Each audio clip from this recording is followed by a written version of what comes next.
Before we get into the video, I just want to take this time and tell you that Maki is a beast. Maki went from this to this. That's an insane glow up in the animeverse. But let's pause on Maki for a bit and talk about this fraud. Yeah, we see you making a debut like you're about to change the show, only for your lifespan to just end in 4 episodes. Nah, I would be pissed if I was a JJK fan, giving them the blue balls with this insane clip trending all over the internet. Damn, you reminded Chusu that he's a side character. Enough of this fraud, let's talk about the main character. Yeah, I'll be convinced that she's the main character if this is my first time watching JJK and I see Maki pull up on Zenin clan like this. So the scene starts off with Maki walking into her residence. I guess she thought it was going to be walk in and walk out. But hey, that's why we watch the show, for things to not go well. Maki pulled up only to see her dad in the room where the cursed weapons are supposed to be, and her sister was there too. But this ain't no family reunion. Her sister was on the floor bleeding out. Her dad standing over her, trying to tell them how trash they are. But Maki is not trying to hear all that, so she pulls up her weapon trying to engage in the fight.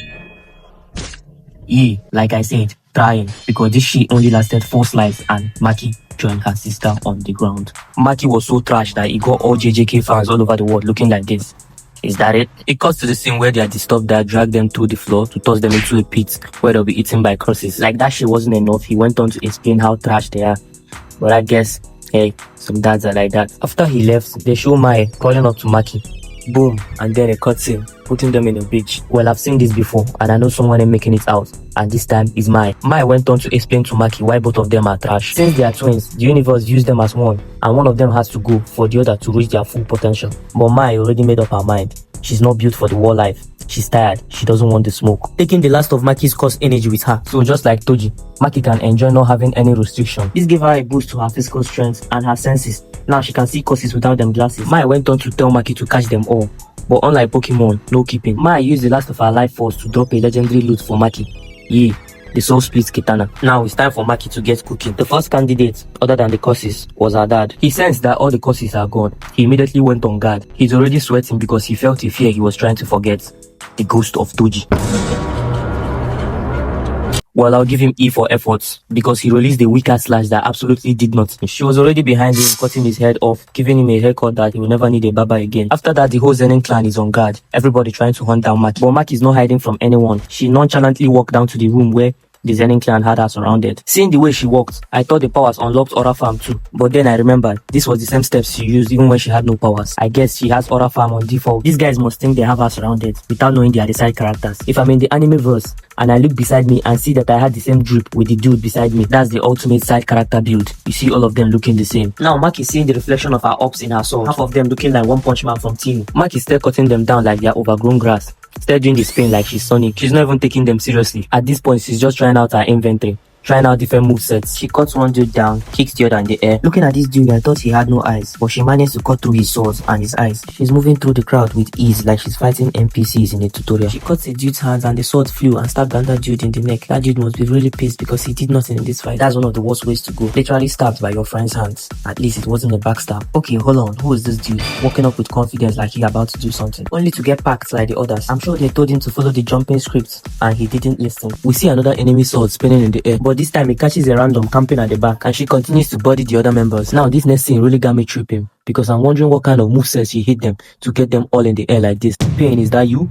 Come on, remove that mask, we know it's you, Pain. Because this scene got them looking like they were hit with the almighty push. At this point, I thought I've seen it all, till I saw the sword moving on its own, like a heat-seeking missile. While that is happening, she's just standing still, cutting them all with one hand, with no atom of emotion on her face. And then she jumps to the next scene, trying to catch more bodies. I'm sure these side characters are tired because all of them are all looking scared. Then we cut to this scene, where we might as well call her Da Vinci, the way she's using their bloods to paint. After she's done up there, she jumps back down, hitting a knee slide like she's Ronaldo, cutting down everybody in her path. We see this dude trying to catch her off guard with the baseball stance. Nice form though, but she dodges that with ease, cutting his leg, bringing him down to a messy size. Maki, using all the blood on the floor, glides through them like she's in the Olympics ice skating. She straight up slides on Brody, looking him dead in the eye before giving him a torso punch. Now you know it's time to end this shit when she shakes off the blood on the sword. She's still walking nonchalantly to the remaining crowd. Look at how they are stepping back, all shaking and sweating in their boots. At this point, they all know they are cooked, but they are trying to look tough in front of the camera. So when the replay plays, they all be like, yay, I was tough to the end.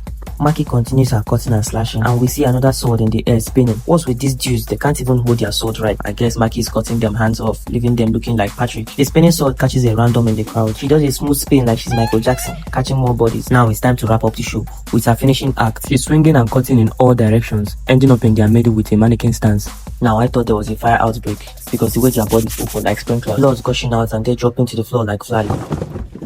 Finally, the so-called big boys decide to show up. We see this dude doing earthbending, raising the whole floor to the sky with the pool of blood. A few moments later, we see Maki get clapped in between the hands, and then we get a view of the bomb squad posing like they're about to make a difference. Now Maki locks onto her first target. Okay, now I'm impressed because he managed to block her attack with his sword, bumping heads with her. I'm watching it like, okay, this is the first block she's gotten since she got buffed. But that shit didn't last because as soon as they went into sword clashing, Maki was like, hold on, give me that. At this point, I don't even know what she took from him. All I know is that during their sword clashing, she broke his sword and the broken piece ended up stabbing him at the back of his head. And then we see the Grams in the bomb squad trying to go in for an attack, but Maki likes her new unlocked skill, so she had to do it again. The same grab move she used on the other dude, she used on this grandpa, spamming the same move like she's Naruto with the Rasengan. Same as before, I have no clue what she took from grandpa. I guess we can all agree she took his last breath. And after that, Maki gets hit with the shittiest genjutsu I have ever seen. Genjutsu is supposed to keep her in place, but the way she's smiling, I could tell that shit won't last. Now, the longer Bro uses his power, the more she resists. And since Maki is stronger than him, he's going to be in a lot of pain trying to hold her in one place. His teammates, knowing how his powers works, not even helping matters, walking up to Maki majestically. Bro is out there dying, shouting at his teammates, hurry up! But his teammate is still trying to order foul, looking at him with side eye, all angry and shit, like he doesn't have the right to shout at him. Then Bro finally decides to do something, summoning multiple fists raining from the sky, causing this massive explosion. And then we see the genjutsu dude on the floor. In his mind, he probably thinks they won the fight. Only for Maki to walk past him with the other dude's head in her hands, throwing his straight into the water. And now for the fight that I thought would be worth my time. I thought it was going to be more of a challenge, but I guess I was wrong. I'll tell you why in a bit. He pulls up on Maki and starts throwing hands, but she's doing the blocking. He freezes frame and finally punches her, sending her flying, at the same time telling her that she ain't touched. He surrounds Maki, throwing in a 100% attack with 0 damage, and he grabs her leg, throws her into the wall. With all that going on, Maki still has no emotion on her face. At this point, Bro is just trying everything in his inventory, punching and tossing her around, even hitting her with his clean ass finisher. But like I said, 100% attack with 0 damage. He continues spamming the punches, hitting her into a new arena. And then we see Maki sliding back, hitting that basketballer's defense animation. And now Maki is beating him. He runs around in circles like he's the Flash. I'm sure Harrison Wells will be proud. Run, Barry. Run. He comes in for an attack, but Maki already sees through his moves like she got the Sharingans on. His eyes couldn't believe it when he saw Maki's fist pointing towards his face. Maki connects the blow to his face, giving us a Mortal Kombat X-ray. The punch was so clean, they had to show us in different angles.